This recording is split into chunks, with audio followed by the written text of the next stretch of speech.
السلام عليكم ورحمة الله وبركاته.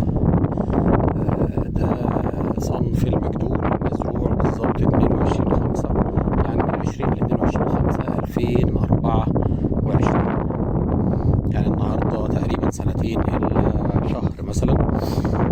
أنا كنت نزلت فيديو وقلت الحمد لله إن في نسبة كويسة من المجدول اللي احنا زارعينه الحمد لله فيها تبشير، والحقيقة يعني شيلنا معظم 90% من التبشير اللي فيه، لان برضه النخل لسه صغير.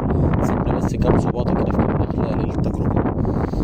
وعايز بس هنا يعني الحمد لله نسبه عد محترمه جدا، مش عارف هي باينه في الصوره ولا لا، بس ان شاء الله باينه يعني. تمام. عايز بس انوه لحاجه صغيره كده علشان فكره اصناف الذكور، يعني الفسيله ب 4000 جنيه وب 3000 ونص وب 5000 جنيه وارقام كده. لو حضرتك زارع مجدول مفيش اي داعي ان حضرتك تشتري الاصناف الذكور الغاليه. انا جبت الحقيقه لقاح من نخل بلدي مش يعني ناقص، يعني ممكن اقول عليه انه نخل من على السكه، لانه كان بدري وما كناش لاقيين لقاح، واللي لقيناه جبناه وخلاص، ما كناش بنختار يعني. لكن الحقيقه شويه لقيناهم في المجدول، مش كميه لقاح كبيره. نسبه العقد تقريبا 100%. كمان خلينا نبص تحت كده. انا طبعا مرضتش يعني القح كل الصبايط، مثلا دي كان فيها 3، هي لقحت فيها 2، دي من النخل اللي كنا اخترناه عشان نلقح بعض اللي فيه. اللي تحت دي صباطه لم تلقح، مجرد بس انها موجوده جنب صباطه اتلقحت، رغم انها صباطه صغيره لكن برضو فيها نسبه عقد، وهي ما اتلقحتش اصلا. يعني ده هو عائد اهو، والصباطه اصلا ما اتلقحتش.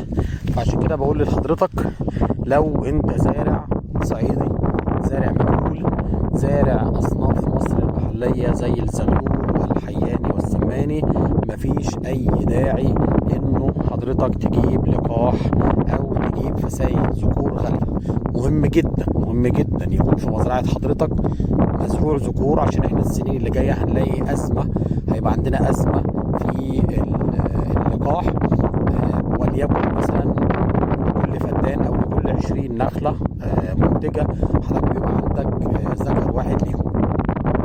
لكن ما تشتريش اصناف ذكور من الغاليه الا لو حضرتك زارع صنف البرحي فقط، لان هو الصنف الوحيد اللي انا شفته الصراحه عزيز شويه في التلقيح.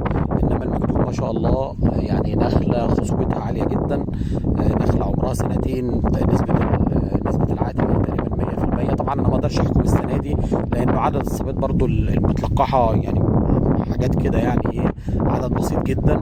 لكن شفت دي النهارده فقلت برضو نقول المعلومه للناس علشان ما نتكلفش زياده. يعني اداره المصاريف مهمه جدا، خاصه في زراعه ما بتديش انتاج غير بعد 4 و5 سنين. فبالتالي حضرتك محتاج تقلل المصاريف قدر الامكان من غير ما تاثر على جوده الشغل. فالنهارده حضرتك زارع مجدول او صعيدي، ازرع اصناف ذكور بلديه. ممكن طبعا تشوف ذكور منتخبه، تبقى عارف ان الذكر ده انتاجه كويس، تشوف انتاجه قبل ما تاخد منه فسائل، ما قلناش حاجه. لكن ما اروحش اشتري فسيله ب 3000 ونص وب 4000 وب 5000 جنيه. لا، الفسيله ب 200 و 300 و 500 شغاله زي الفل